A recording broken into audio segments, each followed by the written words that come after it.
Dahil ang totoong pag-ibig, hindi laging masaya, pero laging may kwento. Dear Love. Dear Love.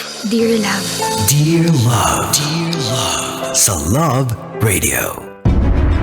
Totoo bang matagal na kayong may relasyon ng babaeng yan? Oo! Kami na bago pa tayo maghiwalay. Wow! Galit na galit ka sa akin dahil hindi ko maibigay sa'yo yung gusto mo. Tapos may iba ka naman palang babae. Buti na lang pala nakipaghiwalay ka na sa akin. At tama kayo, tita. Hindi ko nga dapat ipagpilitan ang sarili ko rito kasi maling-mali na mapadikit pa ako sa mga walang kwentang tao.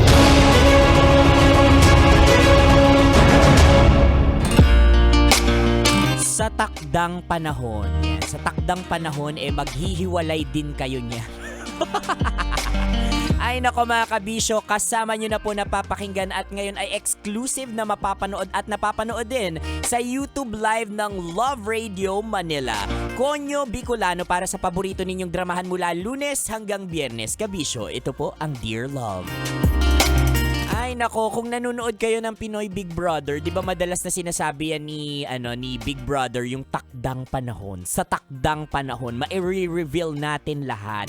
At sa takdang panahon mga kabisyo, sa lahat ng mga single kong broskies dyan, ako, pasasaan bate, makikita nyo rin sa takdang panahon yung kukumpleto dyan sa buhay at sa puso ninyo. Kaya antay-antay lang. Oo, make sure na aesthetic ka araw-araw. O para kapag dumating yung taong yan sa takdang panahon, handang-handa ka na, like super legit and all. At syempre, ganun din sa mga broski, sa mga kabisyo natin dyan na nasa bingit na ang kani-kanilang mga relasyon. Hintayin nyo lang dahil sa takdang panahon, maghihiwalay din kayo at mapapalitan kayo ng tamang tao. Yan! Nako, it's very very important mga kabisyo na hindi man natin or wala mang specific na araw kung kailan tayo talaga mariredy, kung kailan darating yung taong kukumpleto sa atin at wawasak sa atin. 'Di ba? We have to make sure na dapat ready yung ating mga sarili. Ibig sabihin nun, kapag tayo ay nagmamahal, dapat totoo, honest, ayan, at todo-todo. Huwag naman yung sobra-sobra talaga kasi ano nang ititira sa sarili mo.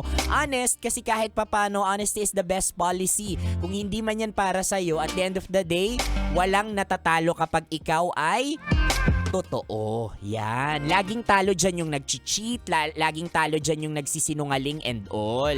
Diba? So that's the time or yan yung mga paraan para ma-ready natin yung mga sarili natin sa tamang panahon. Yan. Maging totoo tayo sa mga ginigibo or mga ginagawa natin like super legit and all. Tapat, diba? Kasi kapag hindi tayo tapat, naku, pasasaan ba't darating din ang araw at mabubunyag kung alin man yung mga pinagagagawa natin na hindi nakaangkla sa katapatan. Ay! Alam mo talaga, honesty is the best policy. Hindi, totoo po yan. Kasi sa dinami-dami ng mga nangyayari sa Pilipinas ngayon, wag na lang sa buong mundo, sa Pilipinas na lang, 'di ba? Nako, napakahirap ng sabihin sa sarili natin kung sino ba talaga o ano yung totoo, 'di ba? Andiyan na yung AI, 'di ba? Mga artificial intelligence na tipong kapag nakita mo, mapapatanong ka, ano ba 'to? Totoo ba 'to? 'Di ba? Same sa mga mukha-mukha natin na filtered. Ano ba 'to? Totoo ba talaga siyang makinis? Ang hirap nang ma-identify ng totoo. Kaya kung nahihirapan kang i-identify yung totoo mga kabisyo, simulan mo 'yan sa ating mga sarili. Yan, mas maging totoo tayo sa sarili natin para nang sa ganon hindi rin tayo mahihirapan na maging totoo sa ibang tao. Oy!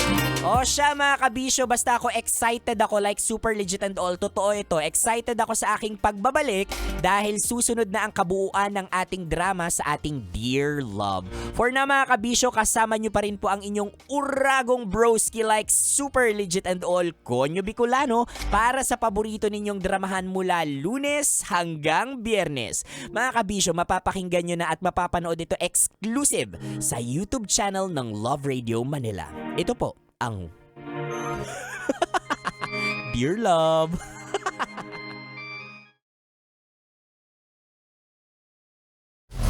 Metro's #1 Love Radio. Basic!